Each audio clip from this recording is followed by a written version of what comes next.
Hello, people. We are live. I am Sarah Pettis, body positive, intuitive eating coach, and the founder of TurnUpTheLove.ca. And what I am here to talk to you about is triggers. We're continuing the conversation on triggers. But before I get into that, I thought I would tell you a little bit about what I do. So I help serial dieters to ditch the diet cycle, reconnect with food, and come home to their bodies by using the power of self-love. And none of that would be able to be possible if we didn't first talk about triggers, okay? Because triggers are a big thing that gets in the way of healing your relationship with food and your body. So really this conversation is just a continued conversation from last week where we talked all about triggers, what in the heck that they even are, and how you can deal with them. So if you missed last week's episode, be sure to check it out on TurnUpTheLove.ca so that way you can get yourself caught up to speed. Okay, because today we're going to just dive right in and get into understanding what the 5 different types of triggers are. Okay, we're also going to be chatting about not only what the 5 different types of triggers are that you should keep a lookout for when you're trying to heal your relationship with food, but I also wanted to expose a very common misconceived trigger that is keeping so many people stuck in the diet mentality, okay? Also, I thought we would chat about what you can actually do to uncover your own triggers, that you can start to work through them and get to the bottom of what's going on beneath the food, because really that's what's happening. There are signals and signs that are going on, and you really want to uncover what's going on beneath the food. Okay? Hi, little friend. Hello. Are you joining me for today's live? You can go in your bed, okay? Go in your bed. All right, so thanks for everyone who's live here with me today. Hi, Laura. What's going on? What's up? So before we get started, I thought I would just actually ask, do you have any triggers that are sort of preventing you from having a healthy, connected, feel-good relationship with food? Or are you currently trying to work through a trigger, and maybe it's keeping you stuck in like this pattern of being on and off track? If so, let me know by typing yes or no in the comments. So if you have any triggers that you think are preventing you from having this healthy relationship with food, or if you have any that you're trying to work through right now, that are keeping you really stuck in these same patterns over and over again. Hit me up in the comments, yes or no. So on my journey to healing my relationship with food, I experienced all of the triggers that I'm going to be going over today. I experienced every single one of them, which is probably why I can give good examples of them and really narrow it down, because I went through each and every one of them. So I'm going to be going over all this today. So I see some yeses there in the comments, some yeses with some like pondering thoughts like, yeah, I think I've kind of experienced some triggers. Again, if you don't know what triggers are and you're wanting to know more about them, check out last week's episode, which is on TurnUpTheLove.ca. But you probably are experiencing some triggers if you think that you are.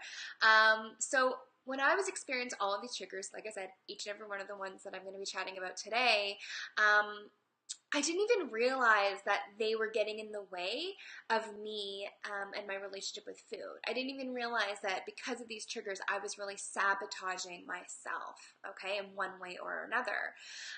But before I actually uncovered my own triggers and learned how to deal with them, I didn't even realize like the blocks that were there, and that I was feeling so incredibly stuck. Like I just was not aware of it at all.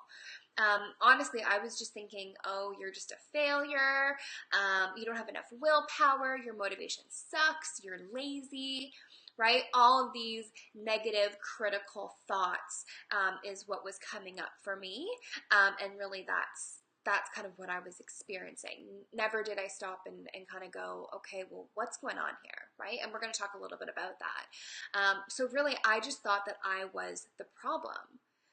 Has anyone ever felt like that? Has anyone experienced anything like that where you thought that you were the problem?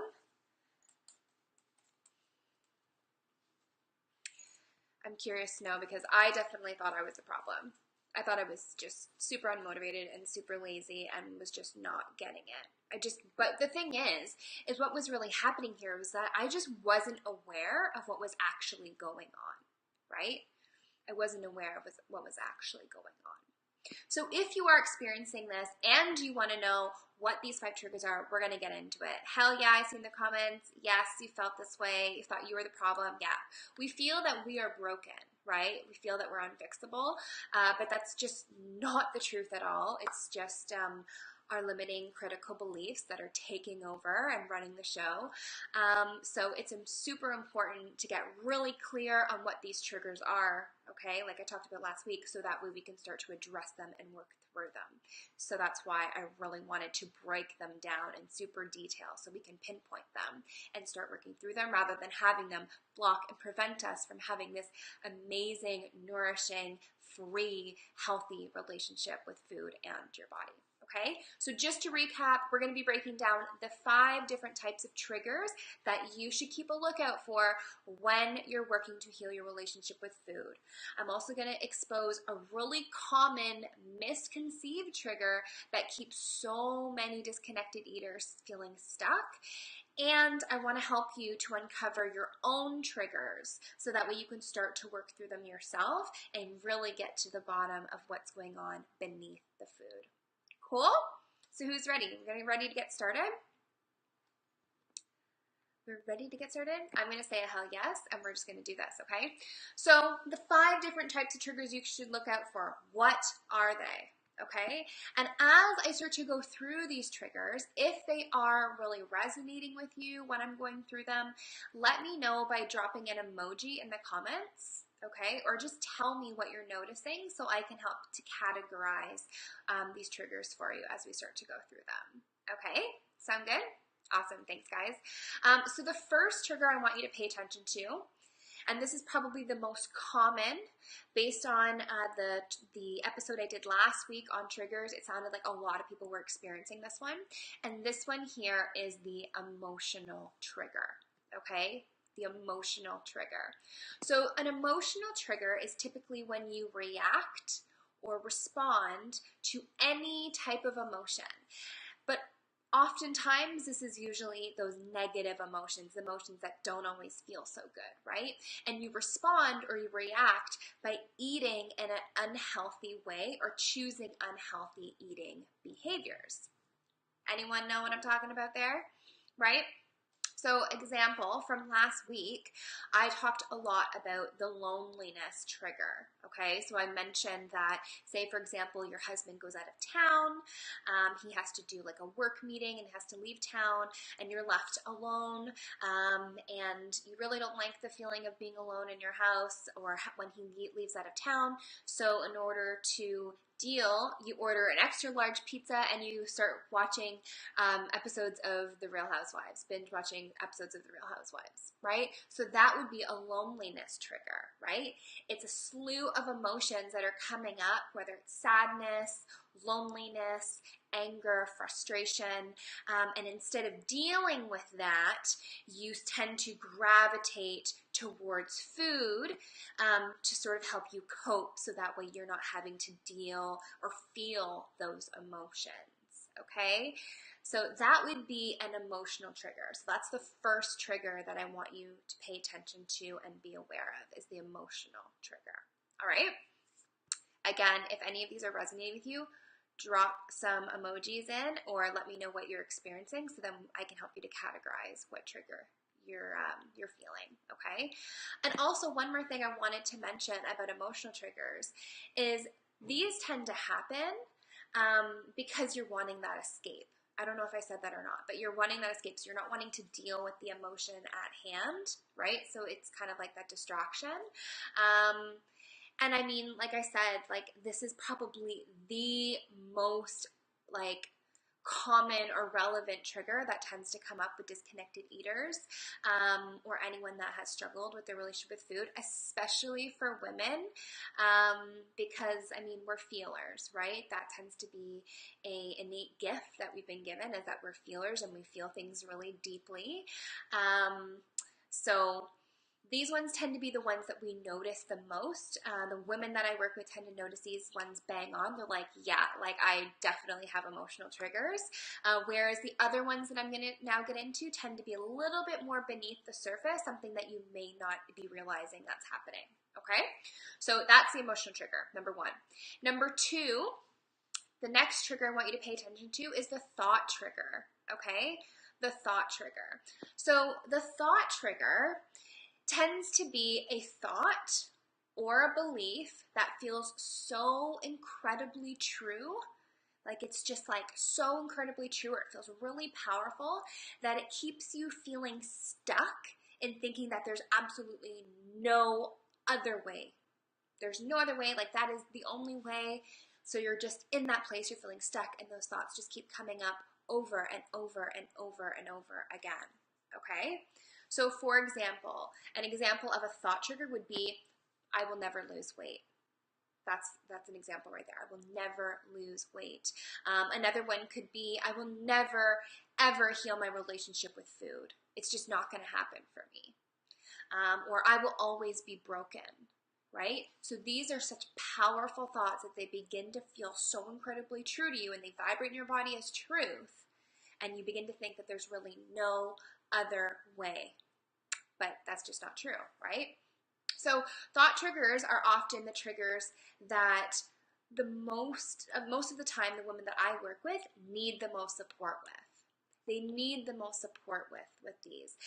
And oftentimes that's because that they are believing their thoughts so deeply, and they don't even realize that their thinking is what's blocking them from moving forward, right? And that's why I really take on the cognitive approach in the work that I do as a coach, because I believe that if these thoughts are blocking you constantly over and over and over and over again, then you're just going to keep living in that fear, right? And what it really comes down to is you feeling that you are not enough at the end of the day, right? So thought triggers, super, super important for you to be aware of when you're trying to heal your relationship with food. So any thoughts that are feeling really strong and really powerful that are limiting you, you definitely want to pay attention to those thought triggers. Okay? And for anyone new who's jumping on, again, if these are resonating with you, jump on into the comments and let me know what you're experiencing, or leave me an emoji to know that these may be triggers that you're kind of working through or going through. So Dawn says, of course, the thought triggers, that has entrapped me. Yes, and that's really what it does feel like, doesn't it, Dawn? It feels like entrapment. It feels like you can't move in any which way. It's just constantly overbearing you and playing on repeat in your mind, right? But the truth is that we can work through these thought triggers, but first the awareness has to be there. So I'm glad that you're aware of that, Dawn. That's really powerful. Even if you may not see it yet, it's extremely powerful. So moving right along, we're going to jump right into the third trigger that I want you to start paying attention to, and that is the behavior trigger, okay? The behavioral trigger. So this means like any behavior that is repeatedly causing a person or repeatedly causing you to fall into an unwanted pattern of disconnected eating, that would be a behavioral trigger. So some examples, you're eating while you're cooking dinner, right? So you get home from work, you're ravenous, you're opening the fridge, and you're kind of grabbing like whatever you can get your hands on and nibbling away while you're cooking dinner. For me, it was pickles. I freaking love pickles, and they're so easy. You grab them in a jar and just like munch on them, and they're salty and garlicky and so damn good. So I would eat a crap ton of pickles when I was cooking dinner, right? This could also be while you're eating in your car. It could be you eating while you're watching TV, right? So it's that pattern that repeatedly causes you to go into an unwanted pattern of disconnected eating, right? So before I really understood what my hunger cues were, I would always be ravenous right before dinner, like I mentioned, and I'd just start grazing around on whatever I could get my hands on. So whether it was like chips or crackers or pickles, like I mentioned, I would just nibble and nibble and nibble away while I was cooking. And then by the time dinner was ready, I wouldn't even be hungry. So this is how this can cause that disconnect, because you start to forget your hunger cues and paying attention to those. And finding a solution when these triggers are happening. And that's ultimately what we want to do, is we want to find a solution or an action that kind of like removes that trigger completely, so it stops being a barrier for us. Okay, is that making sense? So any questions about any of these triggers, let me know in the comments so far. So far we've covered the emotional trigger, the thought trigger, and now the behavioral trigger. Okay. And the fourth one I'm going to mention here is actually the environmental trigger. So this isn't one that a lot of people tend to think about, similar to the behavioral trigger or the thought trigger. Or they might be aware of it, but they never really identified it. So an environmental trigger, this one's huge, and I'm going to say that it's really big, especially since social media has come out.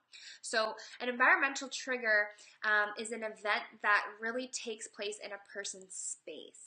Okay, so it's their environment that is creating these undesired emotions or reactions. Okay, so what does that mean? So it means maybe you're smelling food that's being cooked in the kitchen that's making you feel a certain way, or making you behave in a certain way. Or maybe you're watching TV commercials that are doing the same thing, right? They're stimulating you to act in a way that you typically wouldn't if you hadn't seen that commercial. Or this is a really big one. This is one that I see quite often now, is food being posted on social media. That's a really, really, really big one, right? So I am oftentimes triggered by the smell of meat, right? So I'm not someone who eats meat. And animal products, when they're being cooked, that's something that's really triggering for me, because it reminds me of the times when I was a little girl and I was being forced to eat my meat as a child, when it's not what I wanted. Well, as a kid, I was super intuitive, but our parents, they know better, and we forget how intuitive children really are. And I mean, parents are only trying to do what's best for their child and what they're taught, and passing that down through generation.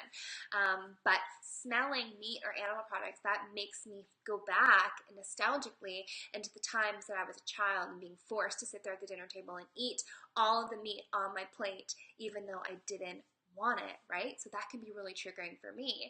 I also have a really hard time seeing pictures of meat and animal products on social media pages, on Instagram, right? It really just doesn't sit well with me. It makes my stomach turn. It makes me feel uncomfortable, right? So those are environmental triggers. Those are things that are in my environment or in your environment that are triggering you to do certain things because of that, right?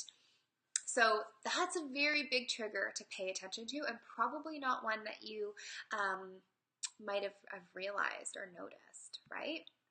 So that's a really, really big one for sure. Okay. So Emily says, totally know about the eating while cooking. Yeah. Yes. Pickles and chips. Yeah. Girl, yeah. I love the pickles and chips. I love the salt. And yeah, I mean, so many of us do that, right? And it's because we're ravenous by the time we're actually cooking dinner, because we've forgotten to listen to our hunger cues, where we're starting to get hungry. That's actually the time that we should be cooking dinner, not when we're already starving and we need to put something in our mouth now. So that tends to happen with the hunger cues, and not knowing our hunger cues, or becoming disconnected from what our hunger cues are, and how to listen to them, right? So yeah, I totally feel you too. So the last and final trigger that I wanted to mention is the social trigger. Okay, the social trigger. So when you are in a social setting and you're being offered or feeling pressured to eat food, This is a social trigger. Could also be when you're around other people that are eating in social situations, right? So say you're going to a party and someone keeps offering you appetizers or alcohol, that could be put into this category as well. That would be a social trigger. Or being shamed for not putting a certain food on your plate. Right? So for me, you know, at family gatherings, when I first became a plant-based eater, they would always say like, where's the meat? Where's the gravy? Where's the butter? Where's this? And I'm just like, no, like that doesn't serve me. But it was really triggering because then it makes me think like, am I doing what's right? And, you know, it starts you questioning your own behaviors, right? So that could be a social trigger for sure. So those are some examples there. Okay. So is this resonating with you guys? Are you guys really starting to feel and see and pinpoint these triggers and like how maybe your eating experience is related to any of these? If so, who here has experienced any of these triggers? Like I said, I experienced all 5 of them. Every single one of them I experienced at one point or another, and that's why I was able to give such detailed examples, because they were just my own examples of what I experienced, right? So if you have experienced any of these triggers, hit me up in the comments and tell me what ones you are experiencing or currently experiencing, or ones you've experienced in the past, okay? And while you guys fill me in there, I'm going to talk about a trigger and expose I'm not going to talk about a trigger. I'm going to expose a misconceived trigger, okay? So a trigger that a lot of people are like, oh yeah, I'm triggered by this, and that's what keeps so many disconnected eaters stuck, which is why I wanted to shine a light on it and bring this up to you today, okay? So because when we're asked about triggers, so many of the women I work with, they will automatically say that this is the trigger that they're struggling with. Every time I ask, the first thing they say is this. Does anyone have any idea what trigger I'm missing, or what trigger I could be talking about, or what this misconceived trigger is? So I'll give you a hint. The women I work with, they also say it's extremely powerful and has a hold over them. They can't control themselves with this trigger. Anyone have any ideas?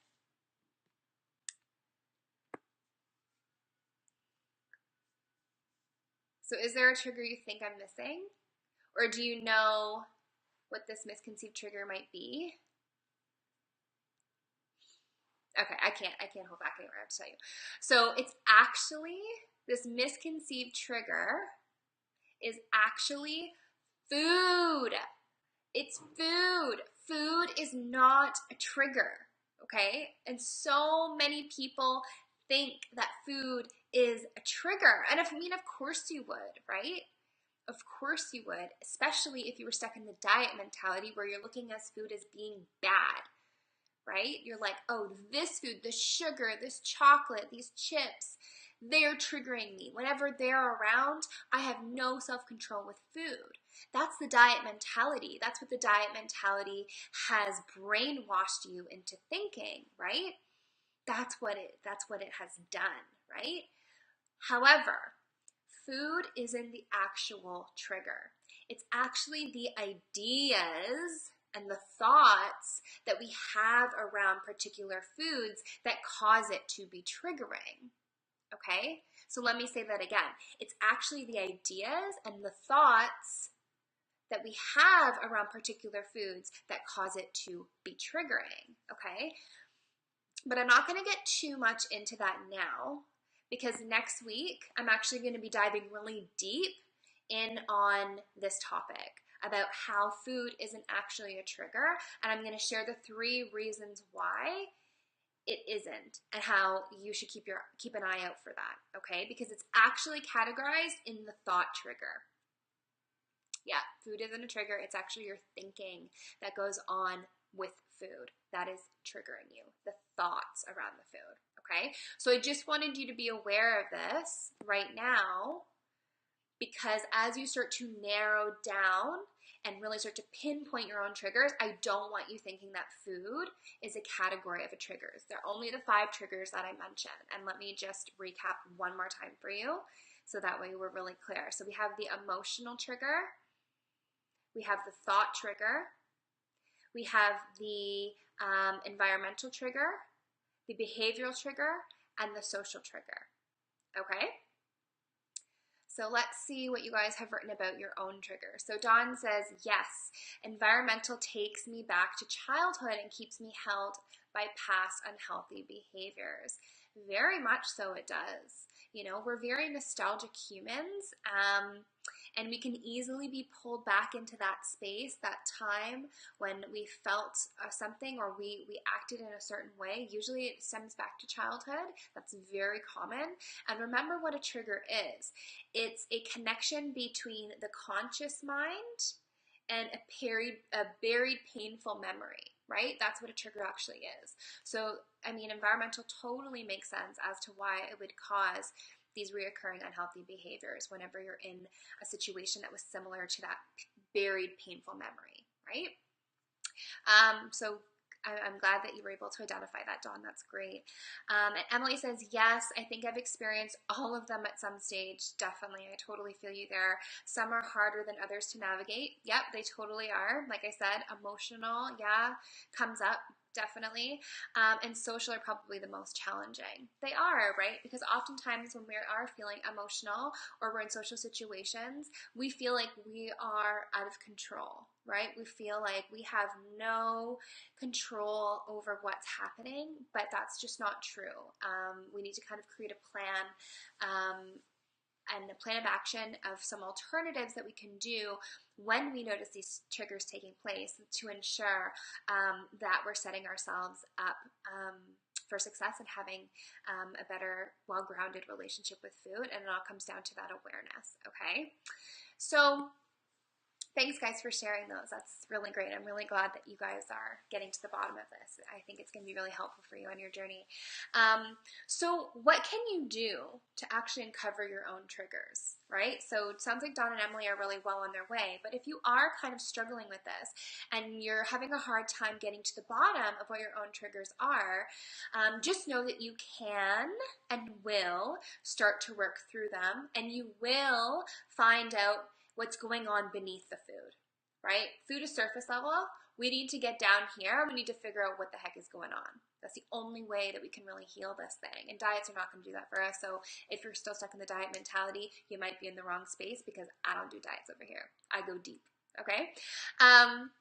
So what can we do to uncover our own triggers, okay? So once you realize, maybe after watching this, you're kind of like, yeah, you know what, Sarah, like, you're totally onto something. I'm totally realizing these triggers. Or maybe you watched last week and you're like, yeah, okay, triggers are definitely happening. So once you realize that you have some of these triggers going on and they're getting in the way of you having this enjoyable and free relationship with food, what next? What do you do next, right?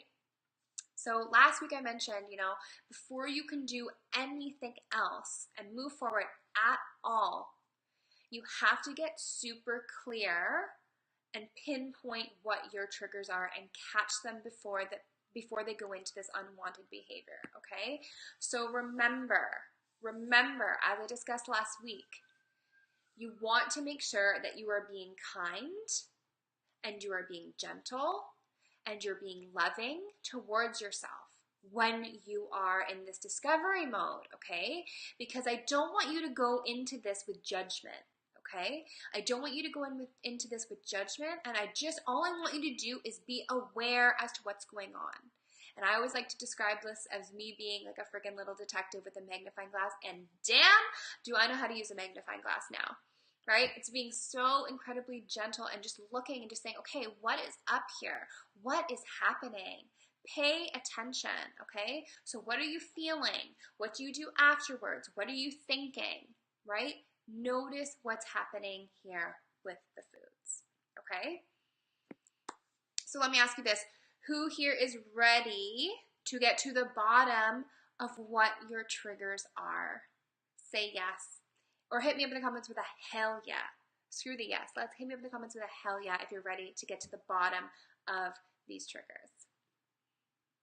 because we don't have to keep having this disconnected relationship with food. It doesn't have to be this way. There are ways around this, but we got to get clear first, and we got to show up and do the work, right?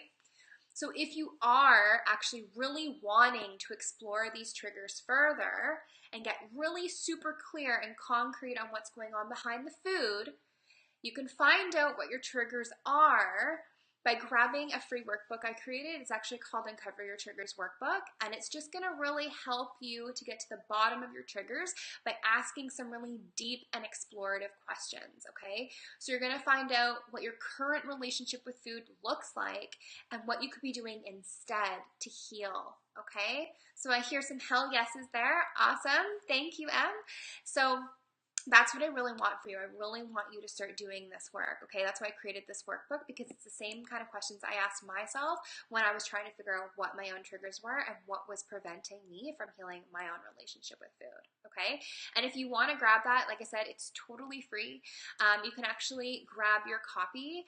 I'm going to put the link to that in the comments right now. If you haven't already grabbed it, I'm going to put it in the comments so you guys can get your copy. And if you're watching on Instagram, if you actually hit the link in my bio, you can grab a copy of the workbook as well, okay? The Uncover Your Triggers workbook as well there. All right, but I hope that you guys are really starting to narrow things down now after last week's episode and then this week's episode as well. So I really hope that you're starting to narrow it down and really starting to get a feel for this, and you're really starting to pinpoint what these triggers are, because that is absolutely the first step. And if you're wanting a little bit more support with this, or you're wanting to kind of explore and play with these triggers a little bit, maybe talk to some other people that are trying to explore theirs as well, I'm going to advise you to head on over to Turn Up Love Insiders if you're not already a member of the group. This is a sisterhood of women who seriously get it. They are there to ditch diets, to reconnect with food, come home to their bodies, and build sisterhood with one another, because you should not have to do this journey alone. You absolutely do not have to. We are here to hold space and support you 110% of the way. So get your cute tushy on over there, and we'll be waiting for you. We have a Trigger Talk Tuesday conversation where we talk all about these things. And then for the rest of November, I'm going to be digging more into these triggers. And next week, we're going to be talking more about this misconceived trigger of food. Okay, and why it is absolutely not a trigger at all, and how you need to be linking it back to the thought trigger itself. Okay, so are there any questions before I jump off? If so, drop them in now. Just reading some more comments. So Dawn says, I certainly have different understanding on triggers. Good. I'm glad that you're seeing this to be helpful and you're able to look at them in a new way, Dawn, because they're not something that we should be afraid of. They're not something that we should fear. They're not something that, should prevent us or hold us back. They're just answers, right? They're just a little bit further on our journey, like a little clue, if you will, to get us one step further. Right? And that's what this journey is all about. And I think that's what I want to leave you guys with. Your healing journey to healing your relationship with food in your body is not linear. It is not just like, yep, here I go. Woo, I'm good. It is not like that. Your healing journey is going to look like this. It's going to look like all the lines and all the scribbles in every which way direction.